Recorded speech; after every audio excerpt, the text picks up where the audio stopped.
Welcome back to the 72-Hour Reset. I'm your host, Tonya McPhearson. Please give a warm welcome to our moderator, Golf Master of the Grand Strand, Alan Blondon.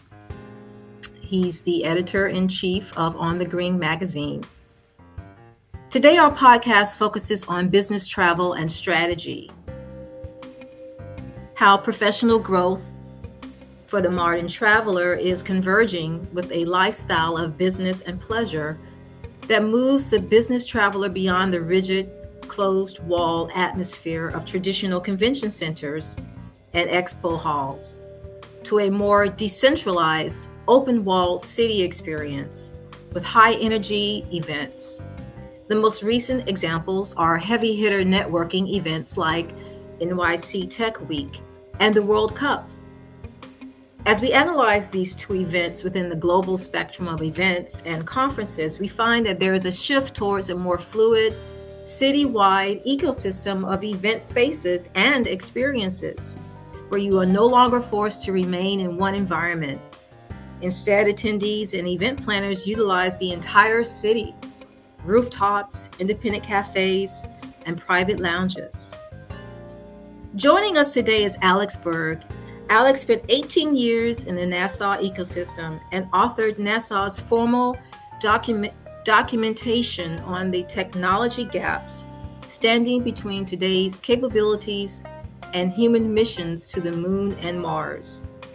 In doing so, he created the public demand signal for global investment in human spaceflight.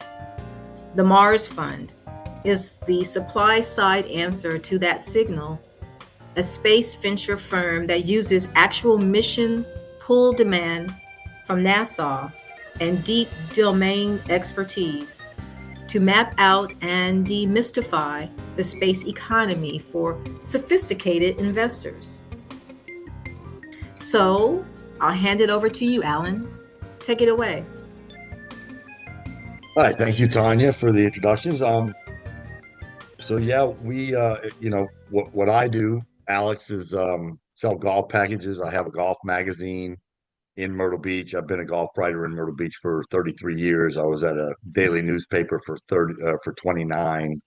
For the past four, I've had my own golf magazine called On the Green magazine. And I also work for a company at the same time that sells golf packages. So we um, we set up golf trips for usually groups of people, generally in the spring and the fall, are the golf seasons here in Myrtle Beach, but we do sell golf packages year round. We are the largest provider of golf packages in the Myrtle Beach area, and golf packages combine golf tee times with lodging. And we have our company is also a property management company that has either manages or has access to thousands of hotel rooms, of condos on the ocean, of condos on golf courses. So we can put together any trip that anybody would want to come on. And what we kind of do with these podcasts is we're looking at people that are kind of based in New York City, because there's going to be travelers from Myrtle Beach that want to go to New York, and there's going to be travelers from New York that want to come to Myrtle Beach. So we kind of try to combine those two markets that are kind of a dichotomy of each other, one being a fast city with a lot to offer, and one being a slower paced, though not very slow, entirely slow, but slower than New York City with beach and golf and boating and fishing trips and that type of thing. So um, anybody that's in New York City that's interested on a golf vacation would contact me. Anybody that would want to go to um, New York City from Myrtle Beach and experience that city trip would do that. So that being said, if kind of introduced you, but if you could possibly go deeper into what you do and your affiliation with NASA. Sure. Yeah. I've spent my entire career, like I said, as a space engineer in the NASA ecosystem. I worked for many years in the strategy and architecture office for human spaceflight at NASA headquarters in Washington, D.C. And in that role, as Tanya mentioned, I worked on the technology gaps between today's state of the art and what's required to support the upcoming Artemis missions to the moon and then humans to Mars thereafter. In addition, I developed NASA's investment prioritization methodology, as well as authored some of the official documentation on this. This is all done through various employers at NASA headquarters. And in doing so, I've helped NASA to understand essentially where are we today with technologies and where do all these technologies need to be in the future so that we can actually go and do all the things we've wanted to do basically ever since Apollo ended. And all this is coming up now with Artemis ramping up. Artemis 2 happened earlier this year, and it was just a taste of what's to come in the future. We're going to be going back to the moon to stay. Moon base is real. We're going to be going back to the moon to land for the first time in 2028. But that's just going to be the first of many missions. And the idea is to scale up basically over the next decade until humans are on the moon in a almost permanent capacity. And then from there, we're going to be scaling towards even more industrialization of the moon, as well as sending humans to Mars thereafter. At some point, there's no exact date yet, but maybe in the late 2030s, give or take. And so I've been working on all of those problems. And then um, I have this new venture to the Mars Fund with two co-founders, and we're essentially making a new space venture capital fund that is focused on not just supporting NASA's missions, but looking also at the entire space economy. So we look at the moon and Mars, but that's the hardest ones because it's the most far out and there's the least infrastructure there already, of course. And for that, we look at what does the government need? And then we also look at the broader space economy, which is growing extremely quickly. That's, most of it's orbiting the Earth. It's growing something like $100 billion a year increase in size. It's really quite large. And we're looking at those at companies there. And then we're also looking to try and identify, are there technologies that are made for space that have spin-off applications back here at home, with a classic historical example being Velcro. That was invented in the 1970s, originally for a NASA application. The Skylab, which was NASA's first space station, that was the first time that U.S. astronauts were in space for an extended duration. And one thing they quickly noticed is that stuff was flying around everywhere, and it was really annoying. And they wanted to be able to stick stuff to the wall. Hence, Velcro was invented. Fast forward a decade into the 1980s, and it's on shoes everywhere. You have your gloves that can close with Velcro, everything, even many sports applications. And so we're trying to identify what are some of the next ones of those for investment. And that's the core of our thesis as we're growing and we're developing this. You're muted. Yeah, sorry about that. Yeah, earlier you mentioned the first landing on the moon. Is that like the first in so many years, is what you're referencing? Yeah. Yeah, so the last time humans went on the moon was Apollo, and the last landing was 1972. And for a variety of reasons, we haven't been back. But the main things are just, the politics of the situation is so fluid, and it's a really large financial investment. And in order to have this sustained effort to do this, we really haven't had it until recently. And so we're going back to the moon in 2028 to stay. That's the whole point of Artemis, is to develop permanent human infrastructure on the moon and essentially begin the long process of colonizing the moon. And so that's when we go back in 2028, boots on the ground. There will be many, many more after that, leading all the way towards humans being on the moon 24/7, 365. And you're still actively with NASA, employed by NASA, No, or no. So I work for a different company that works with NASA that one NASA work. okay, what's that company called? It's called the Aerospace Corporation. Okay, Yeah. all right. And I guess just what are your thoughts too? I mean, I've kind of followed this from a distance, with the space exploration and the different companies that are popping up and the investment opportunities in Mhm. those and all that.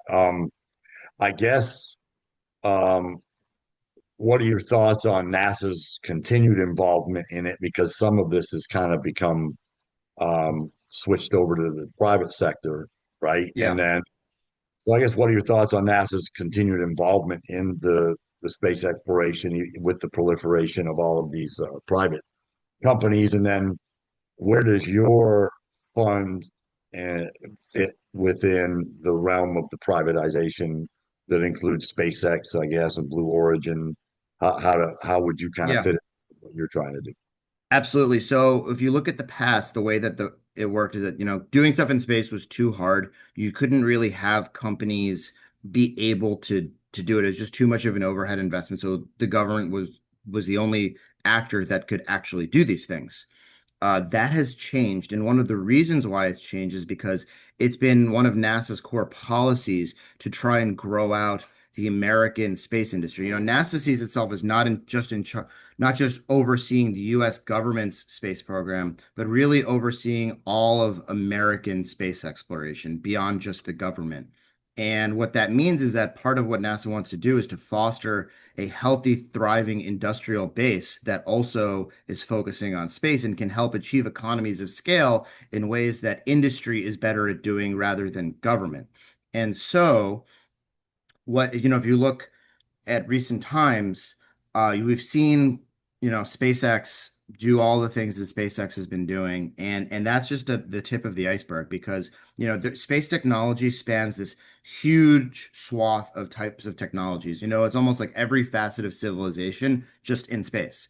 And the two areas that have commercialized already are first communications, we use it, we have cell phones, etc. And then also propulsion over the past 20 years. These are just the first two of many areas that are on the cusp of commercializing for the first time. And so NASA sees its role moving forward in many ways as a force multiplier for industry.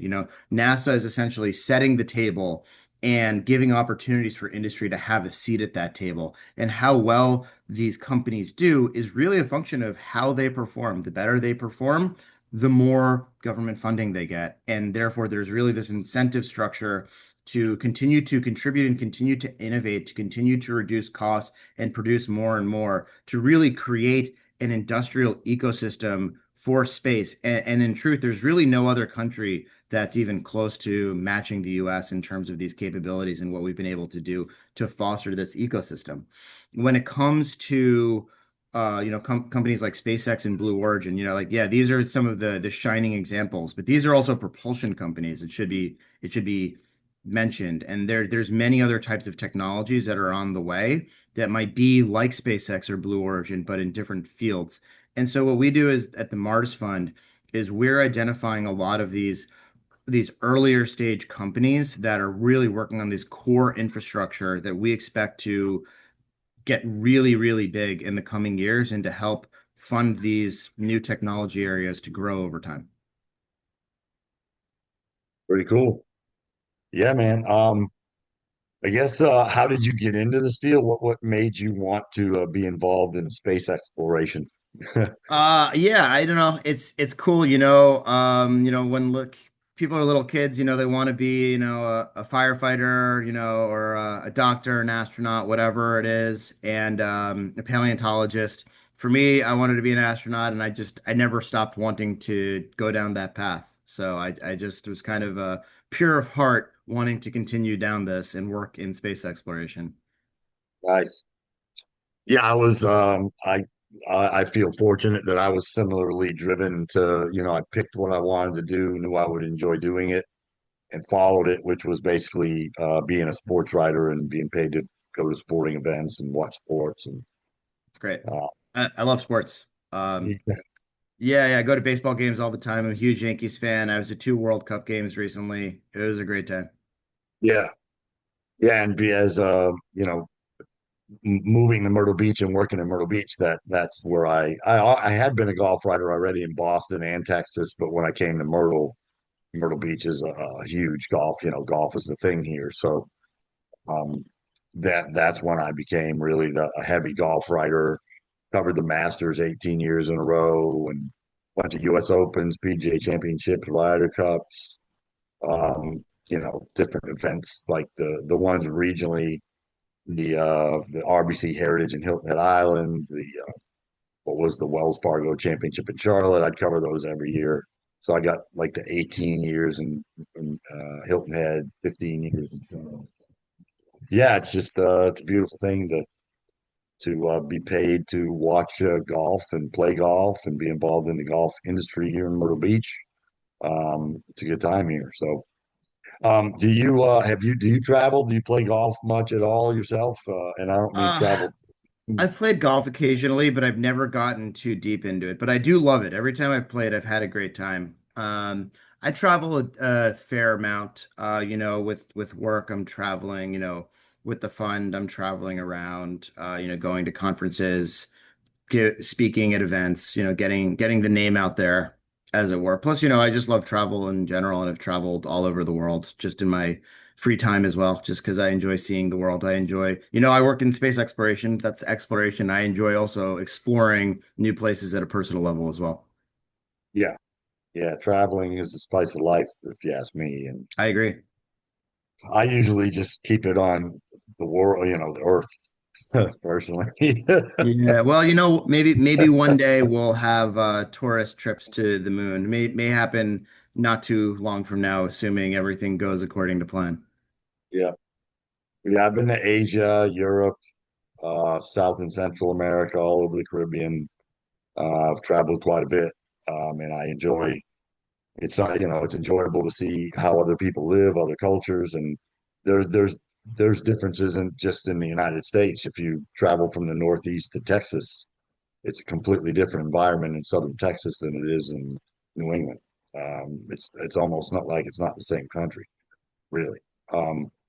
But yeah, so.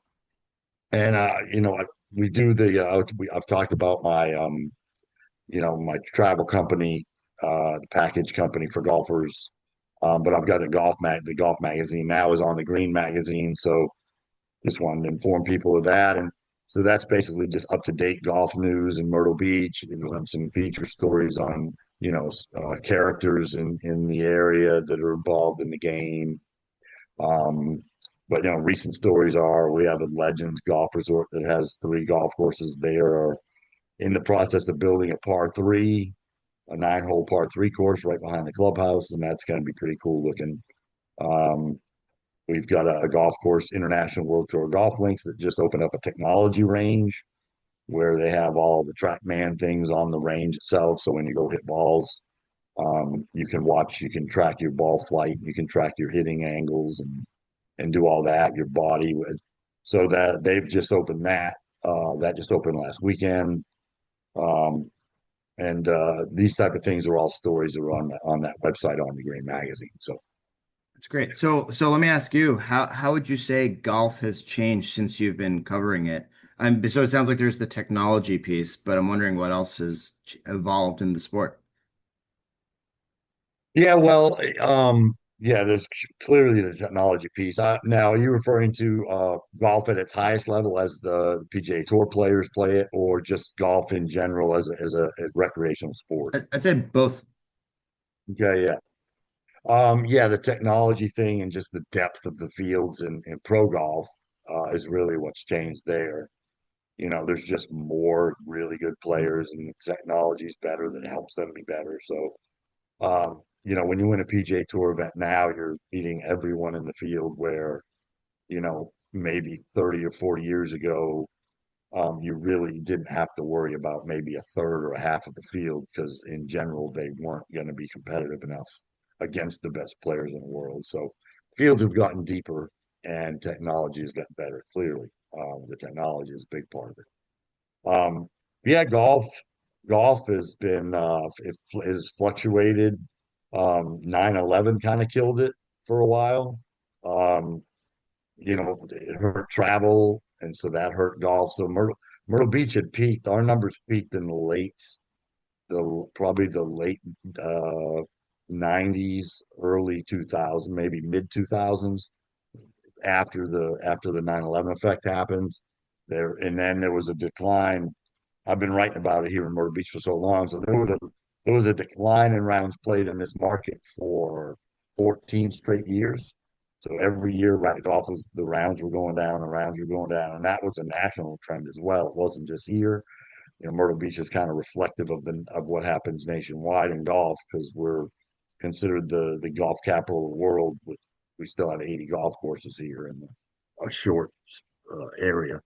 Um, so yeah, golf decreased, decreased, decreased, decreased. It kind of leveled out uh, in the late 2019, 2018, 2019, and then actually the crazy thing is COVID was the resurgence of golf because in Myrtle Beach, here in the Carolinas, South Carolina, North Carolina, golf was the one thing that never closed in either state. Golf did not shut down for one day in North Carolina or South Carolina during COVID.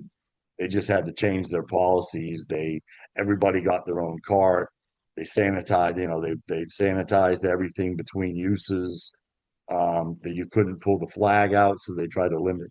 They just put a thing in there, a little foam thing, so the ball would just stay near the top. You didn't have to pull the flag. So they did all these things um, to make it viable during COVID, and literally golf never closed. Everything else closed. The beach closed in Myrtle Beach. They closed the beach Mm. because people were started congregating on the beach too much. So they were like, okay, nobody's allowed on the beach anymore. But they never closed golf. You couldn't go to the beach, but you could go play golf. So and nationwide, it was similar. Everything else was closing. Golf was remaining open in most places. So people started to gravitate to golf to do something, to pick up a new sport that they could actually get out of the house and do. And so the numbers have increased greatly. Myrtle Beach's rounds, if you compare them to 2020, 2019, right before COVID hit, I'd say they're up 20 to 25% at least from that period, over marginal increases over year. So that's the interesting thing about golf. It's actually currently in the midst of a resurgence that is based on the coronavirus hitting. So That's interesting. It's interesting how COVID has had such unexpected impacts across so many different facets of society. This is another one I had no idea about. yeah, Makes sense though. yeah, yeah. Again, yeah. I don't know if golf was going to have a resurgence anyway, but it COVID definitely expedited it if it was going to, because it immediately people started playing golf. That's what everybody did because it was available and nothing else was. So yeah, pretty wild how that happened. But so golf is continuing with that resurgence and trying to build on it. And Myrtle Beach is a big part of that. They spend a lot of money marketing and put a lot of money into marketing dollars, and both regionally and nationally. And so yeah, the market has had a resurgence over the last 4 or 5 years that is continuing now. So which is good if you're in my field, in my business. Cool. So, Tanya, is there anything that you would like to chip in and add regarding golf or NASA and space travel? Well, it looks like we're about to wrap things up today. We do have some questions for both of you. I see we've covered the space industry and the work that Alex is doing with the Mars Fund. So, our questions are about the private companies that are networking for business and the absolute must do's that they maybe should take some time away from the business and explore the city. Earlier, we were talking about how events are becoming decentralized. So, one example that I had, the two examples were NYC Tech Week, and also we see the World Cup is spread across uh, many different cities. What is your takeaway on that, Alex? You say that you travel a lot for the Mars Fund. I know that they have tech weeks in San Francisco as well as LA and Boston, um, with similar across the citywide independent events in different locations across the city.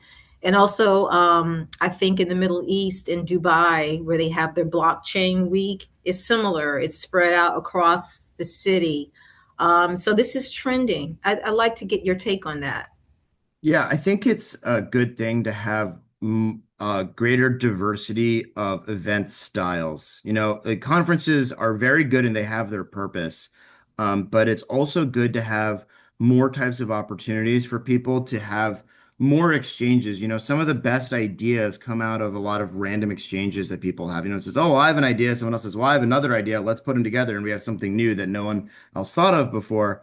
And sometimes you don't necessarily get those interactions when things are more rigid. So if you have more flexible event styles where people are participating, doing activities across the city, I think that there's the potential for that to be conducive to a lot more creativity. And when you're talking about things in tech, a lot of the time that can be really important and hopefully transformative. Absolutely. Any insights there, Alan, on sporting events uh, that you may have experienced recently that are similar to like the World Cup? It's different destinations. Yeah. And you mean as far as in terms of the travel and the stay, or just Just the openness of it, open versus closed. yeah. Yeah, well, I one of the more interesting things I covered in the last year was the College World Series.